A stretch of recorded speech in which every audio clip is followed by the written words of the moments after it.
Buenos días. Mi nombre es Sonia Navarro, soy enfermera. Trabajo en el Hospital Escalante Pradilla, en el área de consulta externa, muy junto con los geriatras, que son los médicos especialistas en adulto mayor. Y ellos, bueno, tienen muchas funciones y una de ellas es eh, diagnosticar al paciente cuando tiene demencia. Entonces, aunque la demencia es una enfermedad que no se cura, que va avanzando, sí podemos aprender muchas cosas para tratar al paciente. Ahí podemos ver una imagen que tiene como unas cabecitas, ¿verdad? Simulando un árbol, simulando una cabeza. Esta imagen lo que significa es que, por ejemplo, está la mente de todas las personas que tienen todas sus funciones bien y que tienen todas sus conexiones y toda la información y la pueden utilizar. En la segunda imagen vemos que ya no hay tanta, no está tan verde y no hay tanta follaje. ¿Eso qué significa? Significa que hay información que se ha ido perdiendo y entonces el paciente va a tener ciertos olvidos, no va a utilizar alguna información.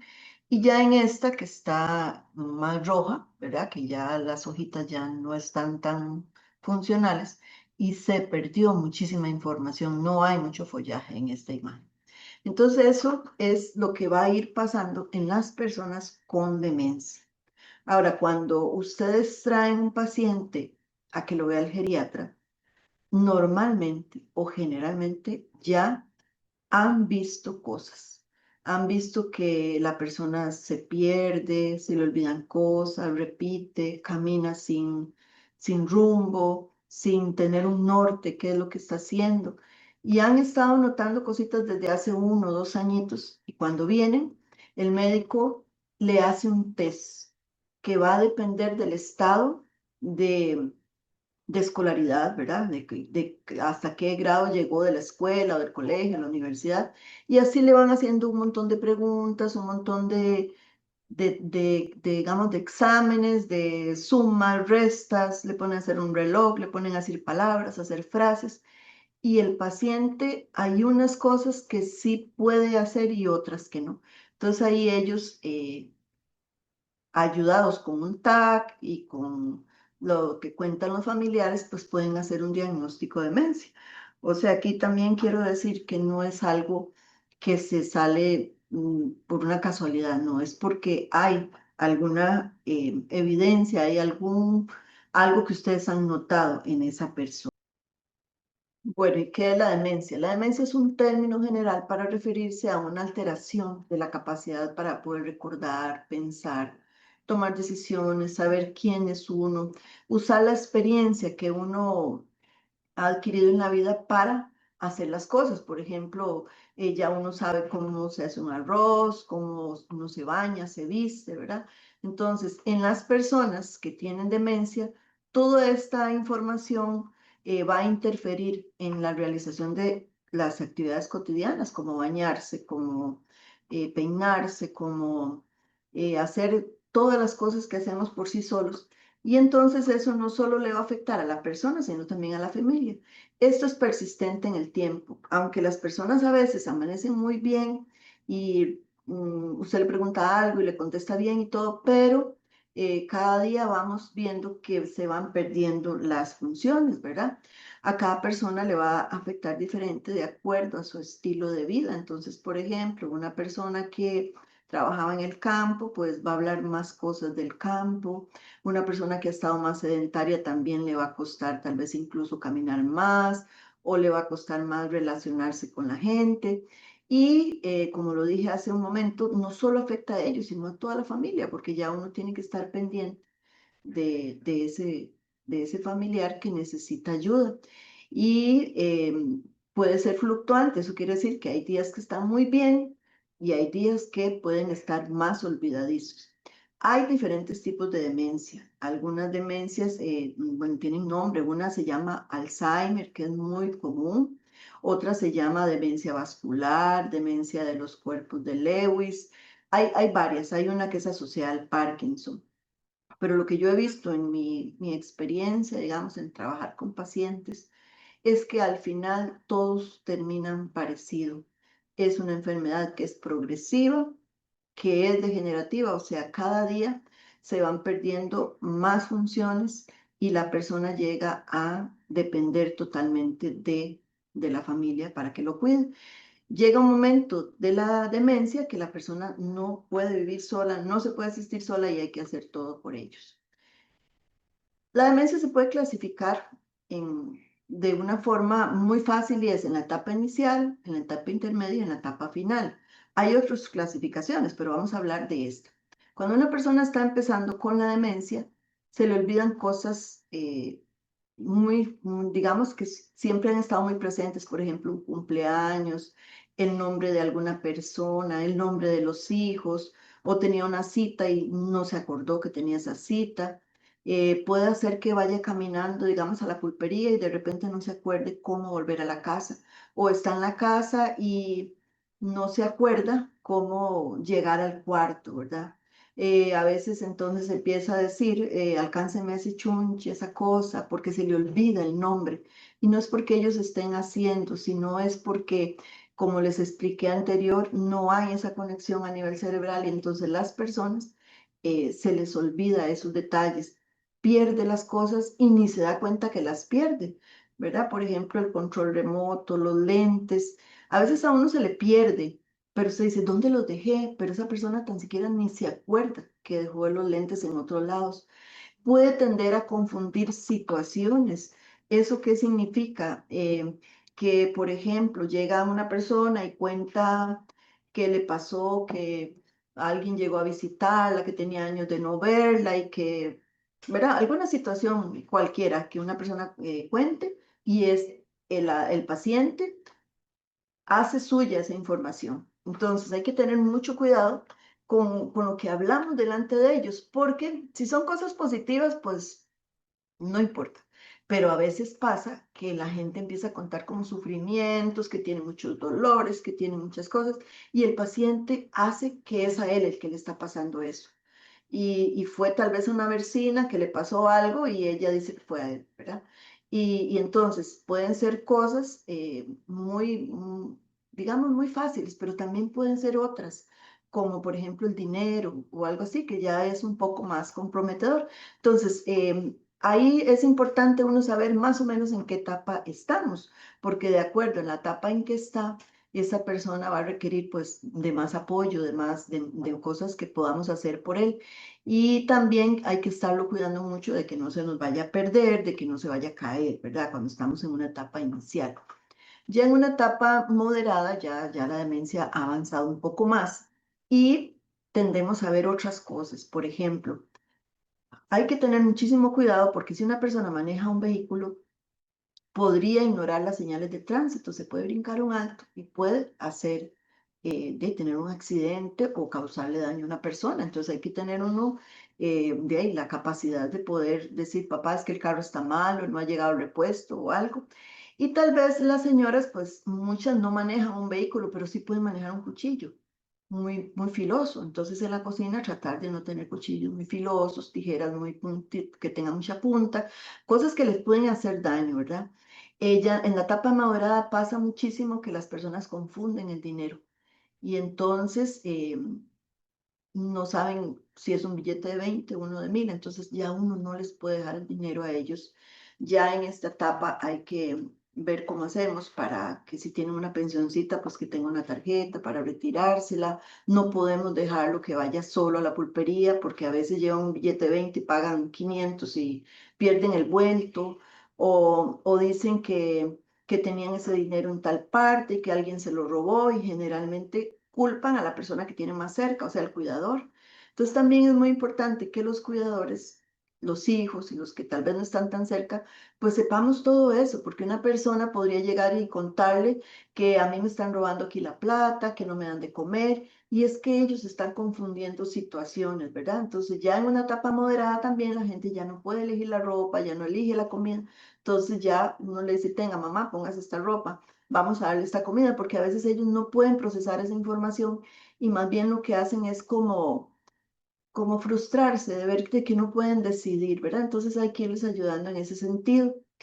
Se pueden tomar malos medicamentos, entonces lo ideal es pues utilizar alguna estrategia con los medicamentos, qué sé yo, bolsitas que digan los medicamentos del lunes, del martes, del miércoles, o ponerles con un pilot por detrás en el blister, los del lunes, el martes, para que ellos vean que efectivamente sí se lo tomaron y que haya una persona supervisando ese medicamento, porque la persona se podría tomar 2 veces el medicamento y si fuese un medicamento para la presión, se le podría bajar la presión, ¿verdad? Entonces, con respecto al tratamiento hay que tener muchísimo cuidado, hay que administrarlo muy bien. Incluso yo me encontré un día en una casa, una caja fuerte, y que ahí estaban los medicamentos. Entonces, de ahí a uno le extraña en una caja fuerte. Y dice que es que la señora se tomaba demasiado mal. Cada ratito decía, no, no me lo he tomado, y en eso, entonces tuvieron que guardarlo en una caja fuerte. Ya en esta etapa también ellos pueden ver cosas que no hay, pueden escuchar cosas, pueden decir, es que vino Julano a verme, hay unos chiquitos ahí, deben de comer a esos chiquitos. eh, ¿Y qué hacemos si hay una alucinación de esas? Si esa alucinación no le causa ningún malestar y es ver chiquitos o angelitos, pues eso lo dejamos pasar, no se lo discutimos. Pero si eso le causa angustia, por ejemplo, dices que me van a matar, es que hay unos bichos raros, tengo miedo, entonces eso hay que comentárselo al médico porque a veces requiere de algún poquito de tratamiento. Y hay otra cosa que puede pasar en la etapa moderada y es que las personas se podrían comportar de manera inapropiada. Este tema a veces es un poquito difícil de abordar porque la gente como que le da pena decirlo. Pero, por ejemplo, he visto en las señoras que la forma de comportarse es como que dicen cosas vulgares y ellas no estaban acostumbradas a decir eso. Pasa esto porque depende de donde esté afectándose a nivel cerebral, hay una parte a nivel frontal que uno tiene como digamos, como el juicio, como el raciocinio, donde uno, por ejemplo, sabe que usted no puede, si usted ve, por ejemplo, una señora que es un poquito pasada de peso, usted no le va a decir, ay, qué gorda que está, jamás se va a hacer eso. Pero en una persona que tiene demencia, como que no tienen conciencia o no saben cómo frenar eso y a cualquiera le pueden decir, usted está muy gorda, usted está muy fea. Y no es culpa de ellos, es que es como que el cerebro no está tomando la decisión en ese momento, sino que es algo como impulsivo. Y con los hombres hemos notado a veces que los señores podrían quitarse la ropa, podrían masturbarse y eso hay que comentárselo al médico porque existe algún tipo de tratamiento que puede ayudar en ese sentido, ¿verdad? Hay que tener bastante cuidado en eso. Ya en una etapa más avanzada de la demencia, la persona ya le cuesta mucho vestirse solo, pero entonces nosotros vamos a ir buscando alternativas. Por ejemplo, un pantalón es más difícil cuando tiene zipper y botón a un pantalón que tenga elástico, por ejemplo. Ya no puede ir al baño por sí solo, porque a veces podría llegar al baño, abre el tubo, pero no se acuerda cómo bañarse. Entonces hay que estar pendiente, tener una sillita en el baño y a veces ayudarlo a que se bañe.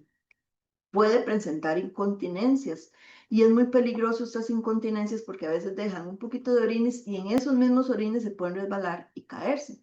Entonces hay que estar al pendiente de que esté orinando cada, qué sé yo, cada 2 horas, mamá vaya al baño, que no tengo ganas, no importa, porque vamos a ir a algún lado, ¿verdad? Y la otra es que a veces hay que utilizarles una toalla de incontinencia, se llama, o una toalla de esas nocturnas. Inclusive se le puede poner al calzoncillo una toalla para no tener que poner un pañal, porque un pañal a veces a ellos los hace sentirse como que ya se sienten mal, digamos. Entonces hay que evitar hasta donde podamos. El pañal ya se dejaría para una etapa más avanzada. Otra cosa que pasa en la etapa moderada es que la persona pierde el lenguaje. Cada día va a hablar menos, ya no entabla una conversación. Si usted le pregunta, mamá, ¿cómo amaneció? Ella dice, bien, ¿usted? Pero no va a decirle, ¿y usted cómo se siente hoy? ¿O cómo le fue ayer en tal cosa? ¿O vea cómo está el clima? Ya ellos no entablan conversación. Pero entonces es muy importante estarle preguntando, estarla poniéndola a cantar, haciéndole preguntas, preguntándole historias, ¿verdad? Porque normalmente se conserva mucho la memoria de largo plazo. Eso es cuando fueron a la escuela, si se acuerda el nombre de los hermanos, cuando usted vivía en tal parte donde estaba la pulpería, cuánto costaba un bollo pan, todas esas cosas se les pueden ir preguntando y ellos las van a contestar muy bien, porque lo que se pierde más es la memoria. A corto plazo. Entonces, no se acuerda que almorzó o no se acuerda que ayer vino el hijo a verla, pero sí se acuerda que hace 50 años se casó, por ejemplo. Entonces hay que estar incentivando esto del lenguaje porque van a perder mucho el lenguaje hasta que llega un momento que las personas ya no hablan, no reconocen a sus familiares cercanos. Entonces puede ser que llegue un hijo y no se acuerda cómo se llama, pero es muy importante estarle diciendo. Entonces, si yo estoy cuidando, yo le digo, vea mamá, ahí viene fulana de tal, esa es la hija de tal, ellos vivían en tal lado, para que cuando esa persona llegue, porque normalmente la gente llega y dice, se acuerda de mí? Y ellos a veces se sienten como muy mal porque en realidad no se acuerdan de quién, pero si uno le dice, mamá, es fulana de tal, ya ellos, ah, sí, es fulana, ¿verdad? Entonces hay que estar en eso, recordándole quién está.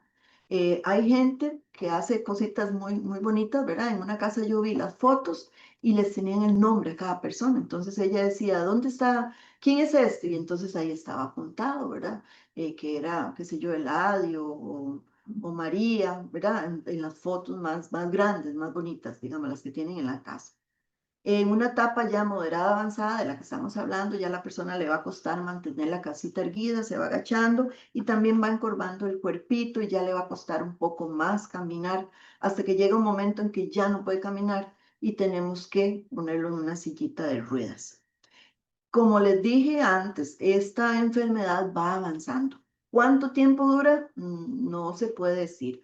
Hay gente que en un año hace como todas las etapas y gente que tiene 10, 12 años de tener la demencia y que han ido poco a poco perdiendo las capacidades, ¿verdad? No depende de, digamos, de la persona, sino muchas veces de los cuidados y también, digamos, de la genética, de lo que hacía antes, de la forma en que se alimentó, todo eso tiene que ver. Ya cuando las personas entran en una etapa avanzada de la demencia, eh, ya va a requerir de cuidados en cama. Ya después, como les dije antes, hay que sentarla en una sillita, hay que ponerla en una cama. Entonces tenemos que aprender cómo bañarla, cómo cambiarle el pañal, cómo cuidar la piel para que no se hagan lesiones. Tenemos que modificar la dieta, entonces ya es una comidita más suave, hay que majarla con un tenedor, a veces hay que licuarla, porque van perdiendo también la capacidad para tragar. Y eso es una de las últimas etapas de la demencia, cuando ellos ya no pueden tragar. Entonces tenemos que recurrir a modificar tanto la dieta que a veces es como darle todo licuado, pasado por un colador y a veces inclusive como con un chuponcito, ¿verdad? Porque cuando tenemos una persona que tiene tal vez 10 años de estar con demencia y ha ido avanzando y ya después no puede comer, pues de allá lo que sigue es ver de qué manera lo alimentamos por una sondita, perdón, por un chupón o porque vamos a evitar, siempre vamos a evitar una sonda, ¿verdad? Porque es como un poco traumático. También ya en una etapa avanzada tenemos que cuidar todas las complicaciones que se dan por el reposo, como es el estreñimiento, las lesiones por presión, las contracturas, la pérdida de masa muscular, de masa ósea. Y entonces ya vamos a requerir de organizarnos y ver cómo hacemos para cuidarla siempre. Tiene que haber una persona de día y de noche, ¿verdad? O dos o tres, ¿verdad? Esto después, pues hay que recibir más capacitación, ¿verdad? Por ahora es como algo general, pero sí es importante saber que si ya yo tengo un paciente que ya necesita una cama, pues hay que conseguirle una cama, hay que aprender cómo bañarlo y todo lo que les acabo de decir, porque ya las condiciones son diferentes y si nosotros no sabemos, no preguntamos, se nos puede complicar mucho la persona con demencia.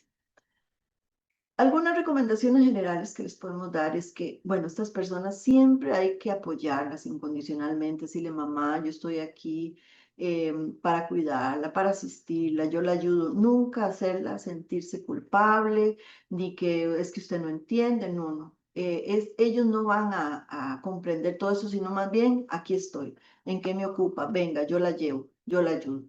Favorecer en todo momento la independencia. Por ejemplo, para mudarse, como les dije antes, vamos buscando ropa que sea más fácil. Por ejemplo, es más fácil una camisetita que una blusa de botones. Es más fácil unos zapatos que se los pueda meter y no tengan cordones. Todo eso tenemos que irlo haciendo para que la persona pueda hacer hasta donde sea posible, que pueda comer, que pueda lavarse los dientes, aunque dure más, pero sintiéndose, haciendo todo esto, pues se siente independiente todavía. Em, a veces es importante, por ejemplo, poner, qué sé yo, en el cuarto de ella, en la puerta, una foto que diga María, ese es el cuarto de María, cocina, refrigeradora, si saben leer, para que no se les vaya olvidando las cosas, cómo se llaman, ¿verdad?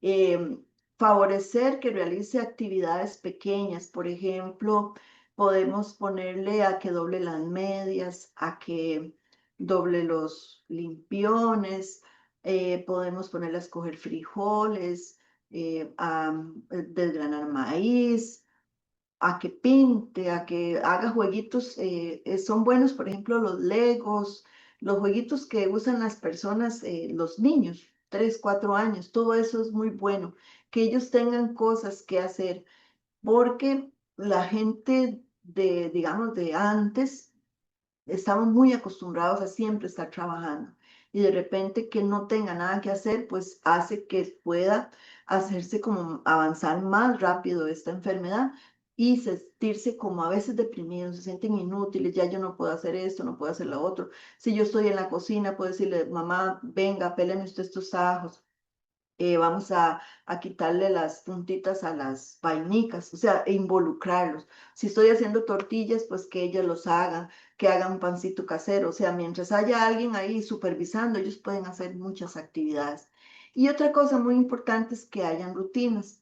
Cuando tenemos una persona con demencia, pues es cansado, uno entiende que esto es cansado, el cuidado, entonces sería muy bueno que hayan varios cuidadores, pero si hay varios cuidadores, les recomendamos que establezcan una rutina. Entonces, que todos digan, bueno, de primero la levantamos, la llevo al baño, le doy el desayuno, las pastillas, la llevo a dar una vueltita, le doy una fruta, todo es parecido, porque cuando se altera la rutina, a veces pasan cosas a nivel cerebral y tal vez ustedes lo han experimentado cuando las personas de repente la llevamos a algún lugar, la llevamos a una cita y llega y está más desorientada. Entonces, es muy importante eso, las rutinas. Y hay otro tema que se llama favorecer las voluntades anticipadas. ¿Qué significa esto? Cuando las personas, normalmente uno conversa a veces de la muerte y uno dice, yo quisiera que me entierren en tal lado, quiero que me cremen o quiero que si yo estoy muy mal no me lleven a un hospital, no me pongan una sonda, o que luchen por mi vida hasta lo último, o que quiero antes de morir que... Entonces, todo esto es la voluntad de las personas. Hay una ley y nosotros que tenemos estas edades podríamos decidir y decir, bueno, yo cuando llegue a un hospital muy mal no me reanimen. Yo podría decirlo y dejarlo escrito en un expediente. Pero ya cuando tenemos una persona con demencia, ya ellos no tienen esa capacidad de tomar esa decisión. Pero nosotros, los familiares, sí podemos cumplir eso que ellos decían. Por ejemplo, que dijo que no quería morir en un hospital, que quería morir en la casa. Ahora, es pensando en una persona que tiene demencia, que ha avanzado su enfermedad, que son 8, 9, 10 años de la enfermedad, y que de repente ya se me pone muy mal y que ya se ha ido como apagando, y bueno, podría ser que ya quiera fallecer. Pero esa misma persona está hoy bien y de repente mañana está muy mal y tiene un dolor, pues esa persona hay que llevarla a un hospital. ¿Por qué? Porque no sabemos qué tiene, porque no la vamos a dejar que aguante dolor. Pero estoy hablando de cuando el ser humano va a ir perdiendo todas las capacidades hasta que llega un momento que va a morir. Todos vamos a morir. Y creo que la muerte que todos anhelamos es o de repente, que no me dé cuenta, o poquito a poco, sin dolor, en una camita cómodo, bien cuidado, bien asistido, ¿verdad? Y esta es la muerte que generalmente que se dan las personas que tienen demencia. Y yo, sinceramente, opino que es mejor a una muerte de estas que una persona tiene un cáncer, que no sabe cuánto le queda. En la persona con demencia, ellos ni se están dando cuenta qué pasa. Yo lo asocio como que cuando se despierten ya van a estar en el cielo, porque ya han pasado por todo un proceso, ¿verdad? Entonces, otras recomendaciones es que, por ejemplo, si tienen alucinaciones, si escuchan cosas, no le discutimos. Entonces, si ella dice que ayer vino fulano de tal y ese fulano de tal está muerto, se le dice, ¿de veras? ¿Y qué le dijo? Ah, cuénteme. O que dice que es que pasó una vaca verde. Ah, de veras, verde. ¿Era grande, era pequeña? O sea, ya no le discute. No le podemos hacer preguntas complejas, como por ejemplo, ¿qué opina del cambio climático? No, usted le dice, mamá, eh, tiene frío, le pongo un abriguito, que diga sí o no, ¿verdad? No lo infantilizamos, es una persona, es un ser humano, es mi mamá, es mi papá, no lo hago colitas, no le pongo ropa que a mí se me ocurre, sino que respeto lo que ellos, las tradiciones, las costumbres de ellos, no lo sobreprotegemos. ¿Eso qué quiere decir? Que si todavía puede comer solito, que si todavía se puede vestir, que si se puede peinar, yo lo dejo, que si puede caminar, lo que voy a hacer es tal vez estar al lado, darle una mano, estar detrás para protegerlo, pero no quitarle que camine, no quitarle que vaya a alguna parte, no quitarle que haga sus cosas, ¿verdad? Y le vamos a ir dando los cuidados de acuerdo a la etapa en que se encuentre. Entonces, por ejemplo, en una etapa inicial hay que tener muchísimo cuidado para que no se nos caiga, porque cuando se caen, con mucha frecuencia el adulto mayor se fractura y una fractura ya es una complicación. Si es de cadera, ya es un encamamiento, cuesta mucho que acate órdenes para poder eh, seguir, digamos, caminando, cuesta muchísimo, ¿verdad? Entonces, hay que evitar a toda costa una caída. También es importante identificar redes de apoyo. ¿Qué significa esto? Es que si un nieto quiere ayudar, si un vecino quiere ayudar, bienvenido sea. ¿Por qué? Porque no sabemos cuánto va a durar esto. No perdemos los controles médicos, no, porque el médico va a ir dando las pautas, le va a ir diciendo, mire, tiene que hacer tal cosa, tiene que hacer tal otra, ya lo vamos a ir a ver al hogar y buscamos capacitaciones. Aquí en el Hospital Escalante Pradilla damos capacitaciones a los cuidadores, pero normalmente en los hospitales, en las clínicas, pues hay capacitaciones y también por las redes sociales, en YouTube y en otras redes, pues hay mucha gente orientando sobre demencia. Algunos consejos, hay que investigar a ver si tiene un escondite, porque a veces pueden guardar cosas y todo lo echan ahí. Un pedazo de pan, los lentes, el control, los dientes, todo eso. Revisar los basureros antes de eliminarlos, porque a veces pueden echar cosas valiosas. Tener copia de objetos importantes. Por ejemplo, a ella si le gusta una llave, le damos una llave que no abra nada. ¿Por qué? Porque se me puede cerrar y perder la llave. ¿Verdad? Entonces, eso es importante que ellos no tengan cosas como las cédulas. Se le puede dar una cédula, pero vencida. La nueva la tenemos que tener guardada. También es bueno mantenerlo identificado, qué sé yo, con una cadenita, un brazalete que diga fulano de tal, favor llamar a tal número, porque a veces ellos podrían salirse de la casa y después no pueden retornar. Entonces hay que decirle a los vecinos que si lo ven fuera, mejor que nos avisen. Otro detalle es que las puertas no deben de cerrar por dentro, la del baño, la del cuarto, sino que inventamos algo para que no cierre por dentro. Decirle, mamá, es que está mal ese llavín, tenemos que mandarlo a arreglar, y así nos la vamos llevando porque a veces ellos se encierran y no saben cómo salir. Si tenemos vidrios muy grandes, hay que ponerles eh, algo que los identifique, una calcomanía, una pegatina o algo, porque aunque toda la vida haya estado ese vidrio ahí, a veces se les puede olvidar y podrían pegar en un vidrio.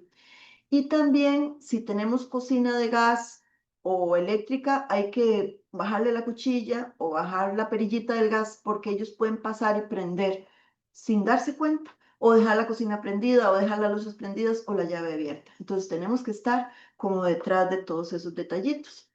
Hay que mantenerlo activo, pero sin agotar. Entonces, si ellos caminan, pues llevarlo a caminar, pero hasta donde ellos aguanten. Hay que tal vez leerle un libro, ponerle algún programa específico de televisión que uno sabe que le gusta. No le puedo dar el tele puesto todo el día porque lo que hace es dormitar y a veces sí se duermen en el día, no duermen bien en la noche. Ponerle música, por ejemplo, de los años 40, los años 50, cosas que a ellos les guste, ¿verdad? Evitar los programas violentos, porque a veces ellos dicen, ven una noticia y piensan que pasó aquí o que les pasó a ellos. No aislarlo, aunque se le hagan regueros, aunque sea más lento, involucrarlo siempre en la familia. No discutimos lo que dice, no intentamos hacerlo razonar, porque es que no tiene la capacidad, porque usted le dice, pero ya yo le expliqué, puede hacer que a él se le olvide. Entonces es paso a paso, día a día. Y como les decía antes, si ve algo, no se lo discutimos, más bien se lo validamos, ¿verdad? Eh, Antes les dije de mantener rutinas, de tener espacios seguros. ¿Eso qué significa? Que vamos a evitar que si, por ejemplo, hay una grada, ponemos una rampa o ponemos donde pueda sujetarse. eh, si hay un piso con un desnivel, tratar de nivelarlo, que no hayan cables atravesados, que no hayan muebles, que estar cambiando los muebles de lugar a veces es peligroso para que la persona se pueda más bien caer o pegar, ¿verdad? Y otra cosa muy importante es que el lugar más seguro para la persona es su propio hogar. Entonces, hay que evitar estárselo llevando. Ahora, si es una persona que quiere ir a pasear, pues la llevamos a pasear. Pero si ella ya no quiere salir de la casa, si ella no quiere irse para donde un hijo, lo más importante y lo mejor sería tenerlo en su propio hogar. ¿Por qué? Porque es el lugar que tiene, que conoce más, que lo tiene interiorizado, donde se siente seguro y donde se preserva la orientación, porque su casa, si usted lo saca y se lo lleva 8 días para una casa y 8 días para otra y otro, el paciente se puede perder muchísimo y vieran que pasa mucho que se nos caen. ¿Por qué? Porque no conocían la casa, se levantan a orinar y había algo y no la conocía y se cae y entonces ahí eh, pues el paciente va a perder muchísimo. Y evitar a toda costa un accidente, por ejemplo, que no hayan cosas muy en alto, en el cuarto de él, por ejemplo, en el closet, que no haya cosas altísimas donde ellos se puedan subir y caerse, que no haya, como les decía antes, cables, otra cosa importante es que, por ejemplo, los zapatos sean muy adecuados para que no se nos vayan a caer. Si tienen cordones, si son muy pesados, las sandalias no son adecuadas para el adulto mayor. Tienen que usar como unas tenis para que no, para que sean, le sostengan bien el pie. Entonces hay que evitar a toda costa una caída, ¿verdad? Eliminar alfombras, cualquier obstáculo que pueda, digamos, interrumpir. Pasa mucho que con el perrito, con las mascotas se pueden enredar con los juguetes de los niños. Si hay antecedentes o alteraciones en la conducta, ¿verdad? Que la persona empieza a sentirse desesperada, que no sabe qué hacer, entonces hay que tener, digamos, pocas cosas en el cuarto, por ejemplo, porque podría hacerse daño. Es bueno también tenerle como, puede ser un pito o un timbre, por si ellos se sienten mal, puedan llamar al cuidador, colocar pasamanos en los pasillos, en el servicio. Hay algunas luces, por ejemplo, si se levantan a orinar, que se encienden cuando ven el movimiento, entonces eso sería importante que tengan luz. Y también otra cosa es que cuando, por ejemplo, los hombres, bueno, con los hombres es un poquito más simple porque podemos conseguir un orinal, ¿verdad? Un cacho, llamamos, para que no se levanten, porque las caídas muchas veces se dan cuando se levantan en la noche. Cuando ya no controla esfínteres, o sea que se defeca y se orina, pues hay que usar un pañal. Y con las mujeres igual, pues existen unos bidés que podemos usar para que no tengan que levantarse o un servicito portátil para que no vaya hasta el baño y evitemos una caída, ¿verdad? Entonces es muy importante esto, porque una caída puede significar una fractura y ahí se nos complica la situación de la demencia, ¿verdad?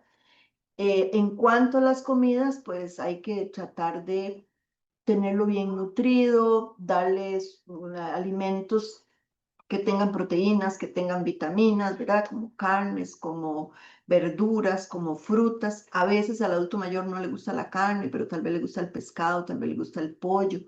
servir comida. A veces ya ellos ya no agarran un tenedor, pero entonces, por ejemplo, los pedacitos de fruta que los puede agarrar con la mano, que sean trocitos pequeños para que le quepan en la boca.